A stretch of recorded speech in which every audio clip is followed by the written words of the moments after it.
What's up, everybody? This is Graffiti. I'm going to do a review on Grand Theft Auto 5 for Xbox 360. As you can see, I got the box with me. Look at the artwork. Rockstar. As usual, little cut squares, different little scenes and characters. In the back of the box, gives you a little review on Los Santos. You know, the usual information. Well, anyways, this game came out on Tuesday, and I've been playing it ever since. Today is Saturday, the 21st.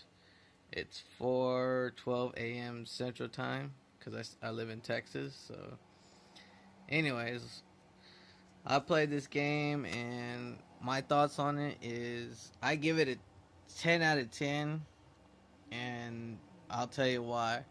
One, the graphics, as you can see on my big screen, they're amazing. It's great. It looks very clear. I think it looks a couple parts above GTA 4. Even though GTA 4 was amazing, played good, this played much, much better.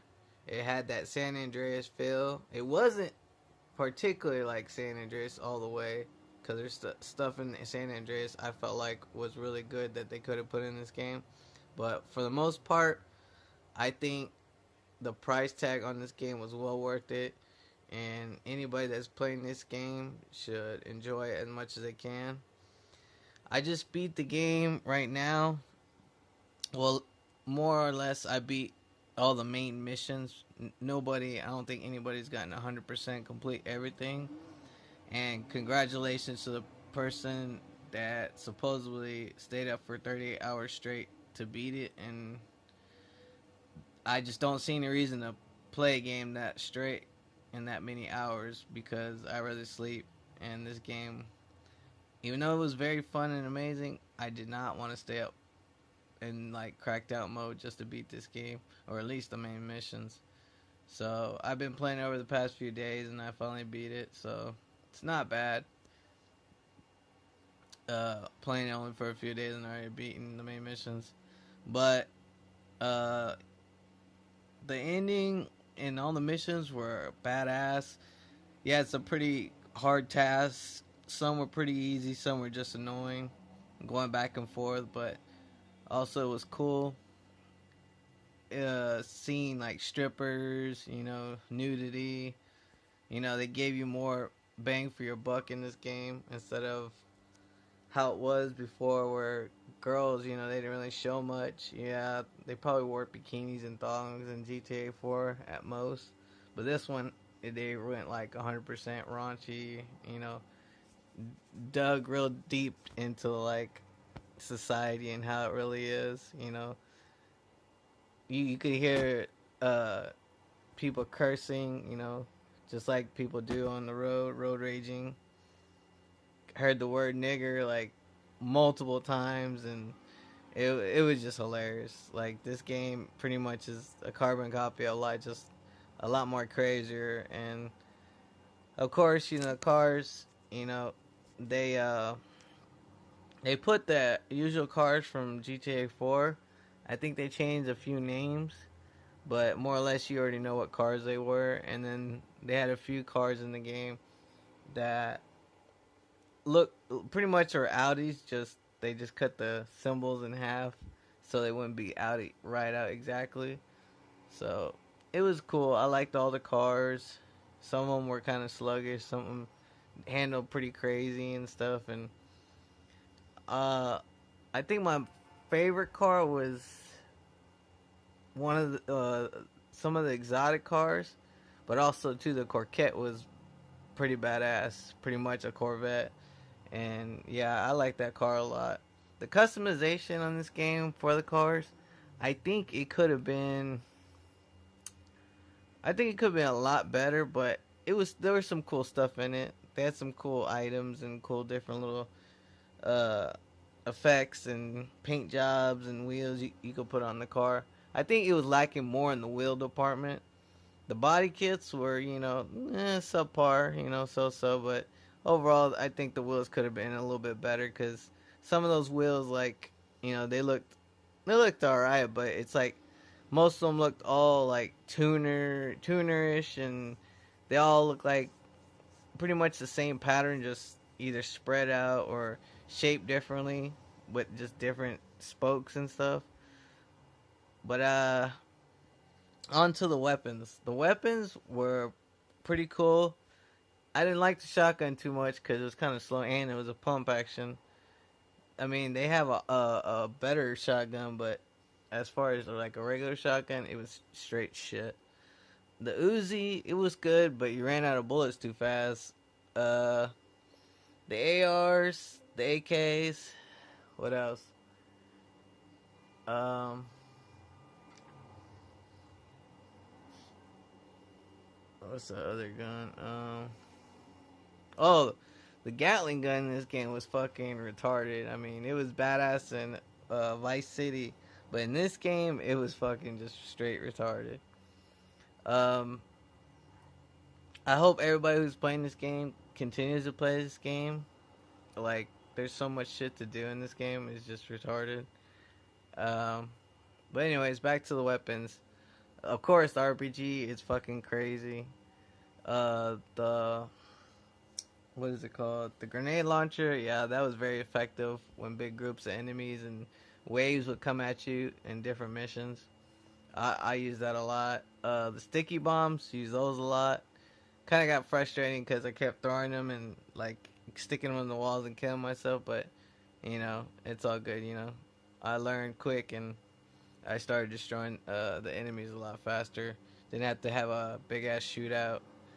But um, let's talk about the cops.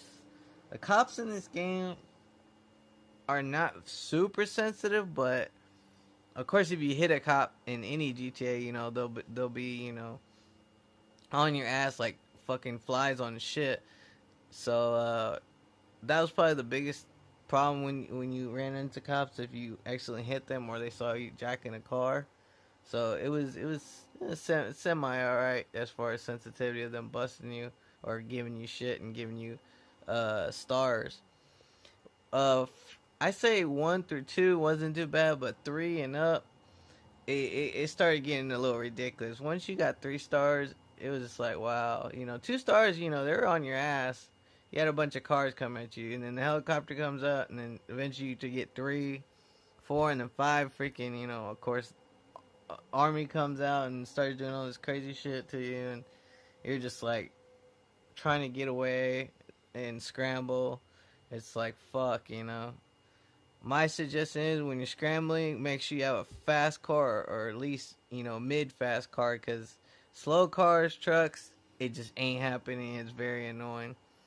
And the AI in this game, oh my god, they get in your way so much. Like, it's like they purposely have it where as soon as you cross the intersection, they're gonna get right in front of you, and you're speeding. But it's like it's always perfectly timed that when you're about to like cross the intersection and go straight, somebody's gonna turn left or right and smash into you. I thought that was very irritating as well. I think the AI was kind of could have done a lot better. They could have made it more less annoying, I should say. But let's talk about the characters. There was Michael, there was Franklin, and there was Trevor. All three of these guys, of course, they're all tied together in some way or form. You know, uh, I thought they were pretty cool individual characters. They were thought out very well. They had their own little persona about them, and man, wow, fucking Trevor, he's fucking psychotic, crazy. Franklin, chill, trying to come up, hood ass nigga, and then you got Michael, Trevor's old running buddy. He's just going through a lot of shit and trying to change his life, but everything just turns into mush, or more drama is created through the whole story. And it's just like he's trying to get his life the way he wants it, but it just never really pans out because you're going through the whole game trying to do all these missions, and I think, for the most part, the game was planned out very well. You know, I know a lot of people would like to see this game on PC and see it in like ultra settings and see it look like super amazing. Like, to me, in my opinion, I don't know how much more amazing you can get than this. I mean, it looks pretty fucking real, and this is 360. Now I imagine what a PC or the next gen consoles will look like if they ever release it. PC, I know they're more like to release the game and they'll have it so people can enjoy it on PC. Because I know a lot of PC gamers are a little butthurt right now because it's not out. But it is what it is.